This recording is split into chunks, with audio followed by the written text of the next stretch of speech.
আওয়ামী লীগের গাজীপুরের সাবেক মেয়র জাহাঙ্গীর দুর্বৃত্ত কি বলে।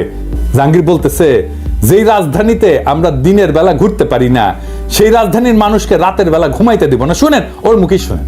আমাদের কথা স্পষ্ট, যে রাজধানীতে আমাদের মানুষ শান্তিপূর্ণভাবে দিনে ঘুরতে পারবে না, চলতে পারবে না, সেই রাজধানীর মানুষ রাতে ঘুমাতে পারবে না। গাজীপুরের আওয়ামী লীগের প্রভাবশালী নেতা ও সাবেক মেয়র জাহাঙ্গীর আলম এক ভয়ঙ্কর দাপট দেখিয়েছেন। বৈষম্য বিরোধী ছাত্র আন্দোলনের শিক্ষার্থীদের উপর চালানো হামলায় তিনি নেতৃত্ব দিয়েছেন বলে অভিযোগ উঠেছে। সমন্বয়কদের পিটিয়ে তাড়িয়ে দিয়েছেন, অথচ ঘটনাস্থলে কোনো পুলিশ সদস্য এসে শিক্ষার্থীদের রক্ষা করতে এগিয়ে আসেনি। তাহলে কি গাজীপুরের পুলিশ বাহিনী শুধুই আওয়ামী লীগের সেবা করে? এমন প্রশ্ন এখন দেশের সাধারণ মানুষের মুখে মুখে। শিক্ষার্থীদের অভিযোগ, পুলিশ যদি সময় মতো আসতো তাহলে এত বড় হামলা হতো না। তারা দাবি করছে 5 আগস্টের পর এমন নৃশংস আক্রমণের শিকার তারা আর হয়নি। এতে স্পষ্ট হামলাটি ছিল পরিকল্পিত।